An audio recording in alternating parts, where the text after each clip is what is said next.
ৰাজ্য চৰকাৰৰ কৰ্মচাৰীসকলৰ বাবে জনাব বিচাৰিছোঁ পুনৰ 5টাকৈ গুৰুত্বপূৰ্ণ খবৰ। শেহতীয়াভাৱে কেইবাটাও নতুন নিৰ্দেশনা আহিছে। দৰমহাক লৈ গুৰুত্বপূৰ্ণ নিৰ্দেশনা আহিছে। ইপিনে শিক্ষক টিউটৰসকলৰ বাবে গুৰুত্বপূৰ্ণ খবৰ আছে। আশা অংগনবাড়ী মধ্যাহ্ন ভোজনৰ কৰ্মীসকলৰ বাবে খবৰ আছে। মুখ্যমন্ত্ৰীয়ে দিছে সুখবৰ। ইপিনে অপ্ৰাদেশিকৃত শিক্ষানুষ্ঠানসমূহক লৈও গুৰুত্বপূৰ্ণ খবৰ আছে। সবিশেষ আপোনালোকক জনাব বিচাৰিছোঁ। ভিডিঅ'টো প্ৰথমৰ পৰা শেষলৈকে চাই থাকিব। জনাব বিচাৰিছোঁ আজিৰ প্ৰথমটো গুৰুত্বপূৰ্ণ খবৰ। ৰাজ্যৰ অংগনবাড়ী কৰ্মী সহায়িকাক মুখ্যমন্ত্ৰীয়ে দিছে সুখবৰ। ৰাজ্যৰ প্ৰতিটো অংকুৰিত ভৱিষ্যতৰ বাবে উন্নত সুবিধাৰে আধুনিক আন্তঃগাঁথনিৰে নিৰ্মাণ কৰি আছোঁ অংগনবাড়ী কেন্দ্ৰসমূহ।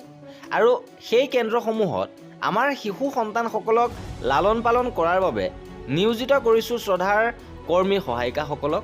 তেওঁলোকৰ সুচল জীৱন ধাৰণৰ বাবে আমি দায়বদ্ধতাৰে কাম কৰি আছোঁ। আমাৰ চৰকাৰৰ দ্বাৰা এতিয়া লাভান্বিত হৈছে অংগনবাড়ী কৰ্মী সহায়িকাসকল। আৰু কি বিশেষ সুবিধা প্ৰদান কৰিছে উল্লেখ কৰিছে। অংগনবাড়ী কৰ্মীৰ বাবে 4 লাখকৈ টকা, মিনি অংগনবাড়ী কৰ্মীৰ বাবে 3 লাখ টকা, অংগনবাড়ী সহায়িকাসকলৰ বাবে 2 লাখকৈ টকা, সৰ্বমুঠ 7,973 গৰাকী অংগনবাড়ী কৰ্মী সহায়িকা ইয়াৰ দ্বাৰা লাভান্বিত হৈছে। ইপিনে দ্বিতীয়টো গুৰুত্বপূৰ্ণ খবৰ আহিছে অপ্ৰাদেশিকৃত শিক্ষকসকলৰ ফালৰ পৰা। 2-3টা তাৰিখৰ নিৰ্ধাৰণ কৰাৰ পাছতো পৰ্টেল মুকলি নকৰাত ক্ষুব্ধ অপ্ৰাদেশিকৃত শিক্ষক কৰ্মচাৰী সন্থা। অপ্ৰাদেশিকৃত শিক্ষানুষ্ঠানসমূহৰ পৰিসংখ্যা জানিবলৈ এটি পৰ্টেল মুকলি কৰাৰ কথা মুখ্যমন্ত্ৰী শিক্ষামন্ত্ৰীয়ে ঘোষণা কৰিছিল। কিন্তু ঘোষণা কৰাৰ পাছতো 2-3টা তাৰিখ নিৰ্ধাৰণ কৰিও মুকলি নকৰাত আক্ষেপ প্ৰকাশ কৰিছে অপ্ৰাদেশিকৃত শিক্ষক কৰ্মচাৰী সন্থাই।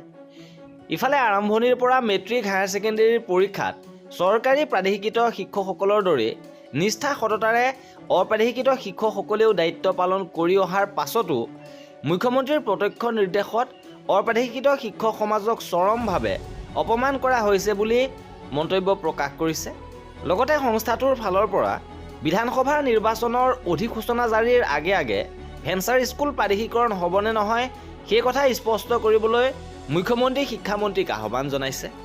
ইপিনে 8ম দৰমহা আয়োগক লৈ এটা গুৰুত্বপূৰ্ণ খবৰ আহিছে। ৰাজ্যসভাৰ পৰা আহিছে এই গুৰুত্বপূৰ্ণ খবৰ। শেহতীয়াভাৱে 10 ফেব্ৰুৱাৰীত ৰাজ্যসভাত 8ম দৰমহা আয়োগক লৈ প্ৰশ্ন উত্থাপন কৰা হৈছিল।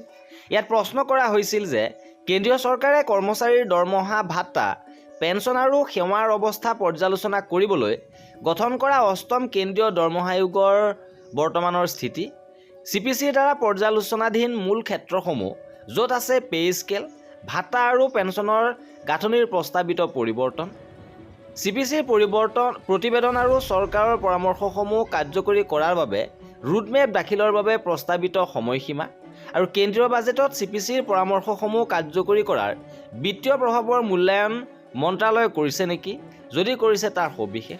আৰু ইয়াৰ উত্তৰ প্ৰদান কৰিছে বিত্ত ৰাজ্যমন্ত্ৰী পংকজ চৌধুৰীয়ে। তেখেতে কয় যে চৰকাৰে বিভিন্ন বিষয় যেনে পে এলাৱেন্স, পেঞ্চন আদি বিষয় পৰ্যালোচনা কৰিবৰ বাবে 3/11/2025 তাৰিখে 8ম দৰমহা আয়োগ গঠন কৰি দিছে। আৰু 8ম দৰমহা আয়োগে 18 মাহৰ ভিতৰত প্ৰতিবেদন দাখিল কৰিব। আৰু 8ম দৰমহা আয়োগে কি প্ৰতিবেদন দাখিল কৰে আৰু সেই প্ৰতিবেদন চৰকাৰে গ্ৰহণ কৰাৰ ওপৰতো নিৰ্ভৰ কৰিব সকলো।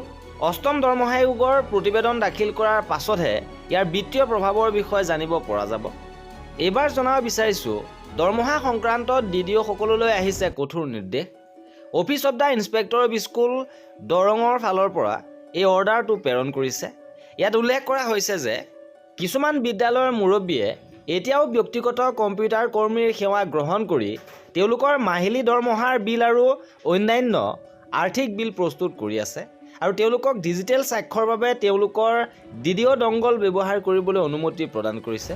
এই প্ৰথাই তথ্যৰ অপব্যৱহাৰৰ যথেষ্ট আশংকাৰ সৃষ্টি কৰিছে আৰু লেনদেনৰ প্ৰামাণ্যতাক আপোচ কৰে। গতিকে ইয়াৰ দ্বাৰা সকলো বিদ্যালয়ৰ মুৰব্বীক নিৰ্দেশ দিয়া হৈছে যে তেওঁলোকে নিজৰ মাহিলী দৰমহাৰ বিল আৰু অন্যান্য বিত্তীয় বিল নিজে বা তেওঁলোকৰ চৰকাৰী কৰ্মচাৰীৰ সহায়ত প্ৰস্তুত কৰক। ইয়াৰ বাবে ব্যক্তিগত কৰ্মীৰ ব্যৱহাৰ কঠোৰভাৱে নিষিদ্ধ। এইবাৰ জনাব বিচাৰিছোঁ আন এটা গুৰুত্বপূৰ্ণ খবৰ। ৰাজ্যিক কৰ্মচাৰীলৈ চৰকাৰৰ কঠোৰ নিৰ্দেশনা। 3 মাহ পৰ্যন্ত কোনো চৰকাৰী কৰ্মচাৰীয়ে ল'ব নোৱাৰিব ছুটি। 1 মাৰ্চৰ পৰা 31 মেলৈকে নাপাব কোনো ধৰণৰ ছুটি। কেৱল জৰুৰীকালীন ক্ষেত্ৰতহে মঞ্জুৰ কৰা হ'ব ছুটি। এই সম্পৰ্কত শেহতীয়াভাৱে প্ৰকাশ কৰা হৈছে নিৰ্দেশনা। আৰু এই নিৰ্দেশনা অনুসৰি কৰ্মচাৰীসকলে অহা 3 মাহত কোনো ধৰণৰ ছুটি ল'ব নোৱাৰিব, য'ত বিধানসভা নিৰ্বাচনৰ পৰিপ্ৰেক্ষিতত এই নিষেধাজ্ঞা প্ৰদান কৰা হৈছে। কেৱল জৰুৰীকালীন ছুটিহে ল'ব পাৰিব কৰ্মচাৰীসকলে। আৰু এয়া আছিল আমাৰ আজিৰ ভিডিঅ'টোত। কৰ্মচাৰীসকলৰ সকলো খবৰ পাই থাকিবৰ বাবে আমাৰ চেনেলটো ছাবস্ক্ৰাইব কৰি ৰাখিব। ভিডিঅ'টো শেষৰলৈকে চোৱাৰ বাবে বহুত ধন্যবাদ।